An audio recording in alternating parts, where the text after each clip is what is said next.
বন্ধু, তাহলে তোর সাথে কি আর আমার কোনোদিন দেখা হইতো না? জানি না রে বন্ধু,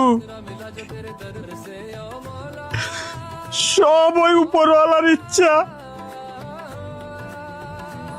কারণ নিয়তি এমন একটা জিনিস, তোর সাথে দেখা হইতেও পারে, নাও হইতে পারে।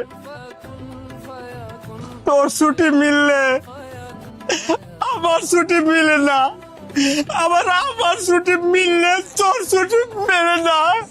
2 দিন পরে ছুটিতে দেশে যাইমু। তোর কথা শুনে মনে হইতাছে আমার আর দেশে যাওয়া হইব না। আরে বন্ধু, কি কইতেছস তুই?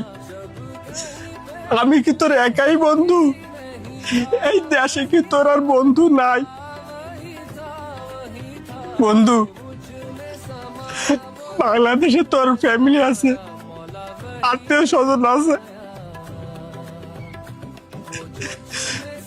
তুই আমার জন্য দেশে আইবে না কা? বন্ধু, আত্মীয় স্বজন ফ্যামিলি থাকলেও তোর মতো তো আর বন্ধু নাই। আমার যত দুঃখ কষ্ট ছিল আমি সবই তোর লোকে শেয়ার করছি। তুই আর আমি ছোট থাকতে এক লোকে বড় হয়েছি। এখন আমি বাড়িতে গিয়ে কার সাথে দুঃখ কষ্ট শেয়ার করবো?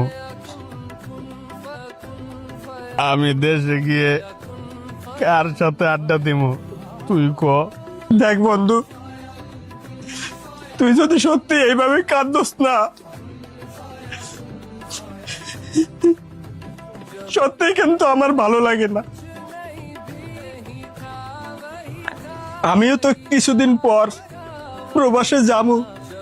আচ্ছা বন্ধু, তুই তো প্রবাস জীবনে অনেক দিন আসস, কত প্রবাস জীবন কেমন?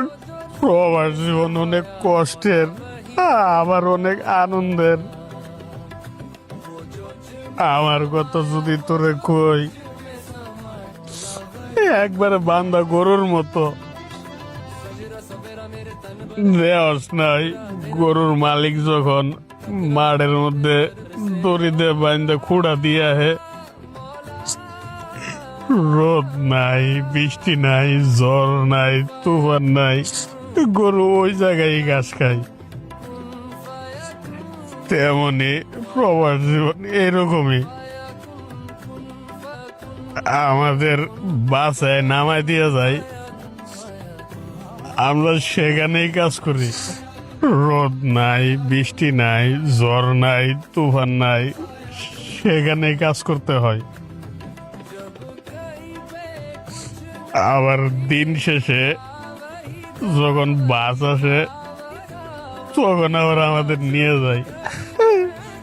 এটি হইতেছে প্রবাস জীবন। কি কস বন্ধু, প্রবাস জীবন এত কষ্টের?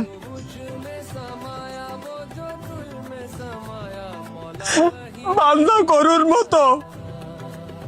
সবাই তো আর কষ্ট করে না, যার কপালে কষ্ট লেগে আছে তারই কষ্ট করতে হয়। আর যার কপাল ভালো তাদের কোনো কষ্ট নাই। আচ্ছা বন্ধু, ঠিক আছে, তাইলে এখন রাখ, আমি কাজ শেষে তোর ফোন দিবনি।